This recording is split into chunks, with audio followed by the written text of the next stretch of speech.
Picture this. You're in an elevator at work. The doors close. It's just you and a senior manager from another department.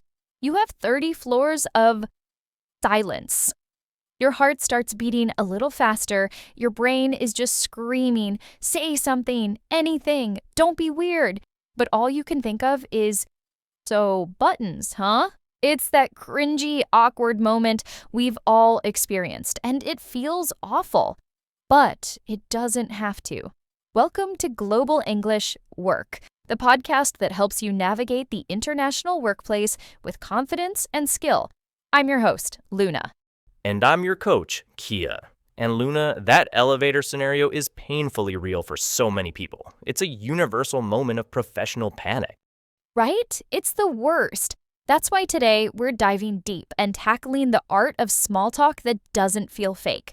We're going to demystify it and make it a tool you can actually use. Exactly. By the end of this episode, you'll not only have a list of practical phrases, but a solid framework and the confidence to turn those awkward silences into genuine, positive connection.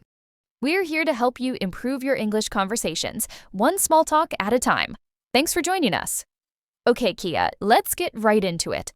Why do we even have to do this? I think for many non-native speakers, it can feel like an extra, unnecessary test.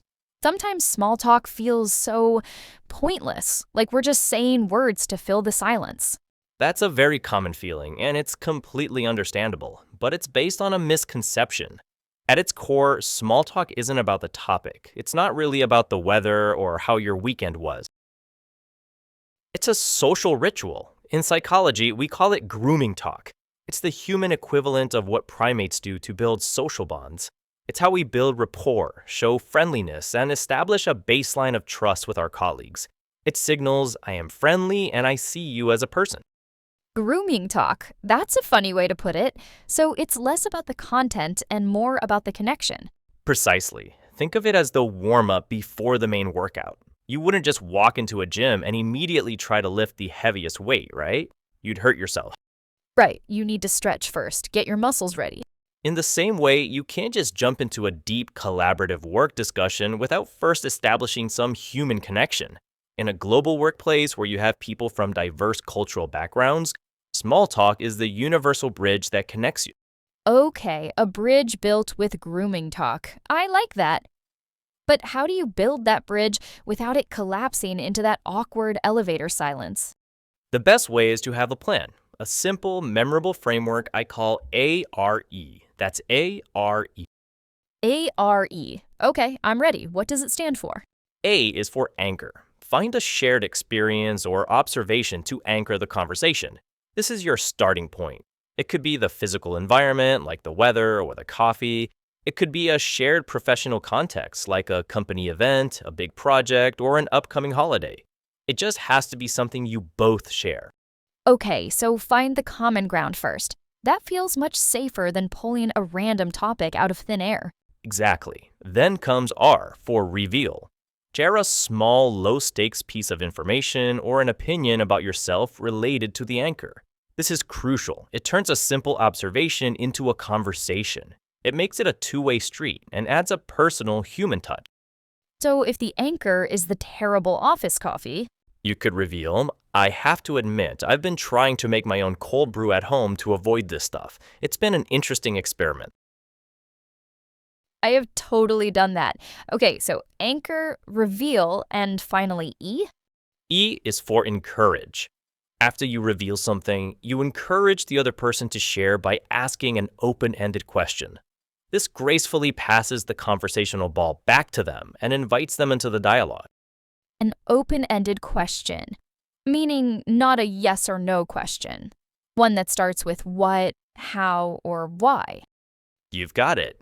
Instead of, do you like coffee, which can end the conversation, you might ask, how do you manage to stay caffeinated around here? Or have you found any hidden gems for coffee nearby? Anchor, reveal, encourage. ARE. Wow, it really feels like a formula for a successful interaction. It is. And like any formula, it gets easier with practice. How about we try it out?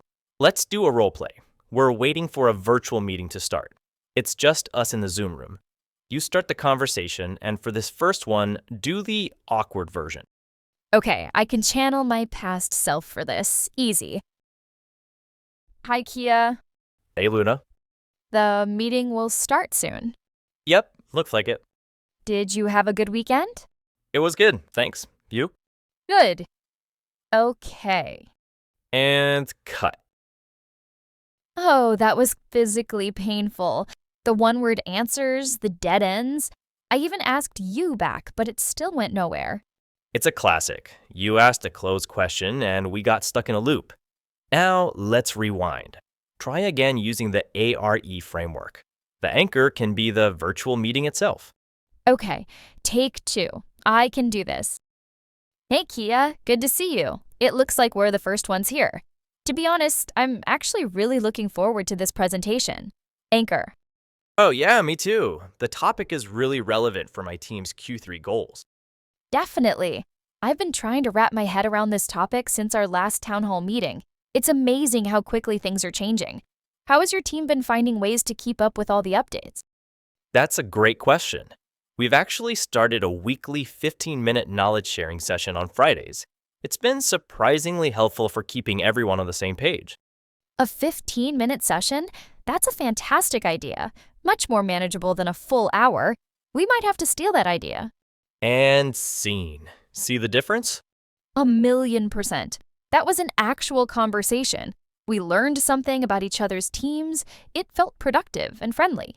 Exactly. You anchored it, revealed your own interest, and then encouraged me to share with a brilliant open-ended question. It creates a natural, positive flow. That framework is a lifesaver. So besides asking those closed dead-end questions, what are some other common mistakes people make? I need to know what to avoid. A big one is getting too personal too fast. In many cultures, work and private life are quite separate. Asking about salary, marital status, or deep political beliefs is usually a no-go area, especially when you don't know the person well. Stick to safe, public topics. Right. Keep it light, keep it professional. Another is oversharing. This is the opposite of the one-word answer. You ask someone how their weekend was, and they launch into a 10-minute monologue about family drama or their terrible commute. Remember, small talk is a tennis match, not a bowling game. It's a back-and-forth exchange. Guilty. I confess. Sometimes when I'm nervous, I just talk and talk. It's like my brain thinks if I keep talking, the awkwardness will go away. It's a very common reaction. The final big one is what I call the interrogation. This is when someone just fires question after question. Where are you from? What do you do? Do you like it? Without sharing anything about themselves. It can make the other person feel like they're in a job interview. Anchor, reveal, encourage. That ARE framework really seems to solve that one too. The reveal part is built right in, so you can't interrogate. You got it. It's all about creating balance and reciprocity. We're gonna take a quick pause here. Just a quick reminder to hit that like button if you are enjoying this episode so far. It will help us a lot to grow our channel so that more people can also see this content. Thanks. And if you're finding these tips useful for your own professional life, we'd be so grateful if you could take a second to hit the like button and subscribe to Global English Work. It truly helps our channel reach and help more people like you. All right, we are back. Now that we have the framework, let's arm our listeners with some specific go-to phrases. Let's do a quick fire round. Openers, follow-ups, and the all-important exit line. Ooh, I need exit lines. Getting out of a conversation gracefully is sometimes the hardest part. Let's start with openers. Okay, with colleagues you can say, "Hi name, how's your week shaping up?" Or, "Hey, that was an interesting point you made in the meeting earlier." Or a classic, looking forward to the weekend? Any fun plans? For someone you don't know well, maybe at a company lunch, everything looks so good. Have you tried the pasta salad yet? That's a great anchor. At a networking event, you could try, "This is a great event. What brought you here today?" Or, "Hi, I'm Kia from the marketing team. I don't think we've met before." Dimple, direct. I like it. Okay, now for follow-up questions to keep it going. If they mention a project, ask, "That sounds interesting. What's the most exciting part of that for you?" Oh, that's better than asking about challenges. More positive. If they talk about a hobby, you could say, "Oh, you're into hiking? I've always wanted to try it. What's a good trail for a beginner? Perfect. And to show active listening, you can use phrases like, that makes sense, tell me more about that. Or repeat back a key phrase like, a weekly knowledge sharing session, you said. Great tip. Okay, drum roll please. Exit lines. How to escape. To escape gracefully. For a planned exit, say, well, I have to run to my next meeting, but it was great chatting with you. Let's catch up again soon. That's smooth. Or if it's more spontaneous, I should probably get back to my desk and finish this report, but it was lovely to talk to you. And a perfect one for networking. It was a real pleasure to meet you, name. I'm gonna go grab a coffee before the next speaker starts. Hope you enjoy the rest of the event. These are golden. No more just slowly backing away until I'm out of sight. We hope these phrases help you feel more prepared and confident. And now, as always, we have a question for you, our amazing viewers. We want to hear from your experience. What's the hardest or most awkward small talk moment for you at work? Is it the elevator, the coffee machine, making conversation with your boss's boss? Leave a comment below and share your story. We read all of them, and your experiences help us create content that's genuinely useful for this community. All right, that was a super packed and practical episode. Yeah, can you give us a quick recap of the main takeaways? With pleasure. First, shift your mindset. Small talk is not fake. It's a fundamental tool for building connection and trust.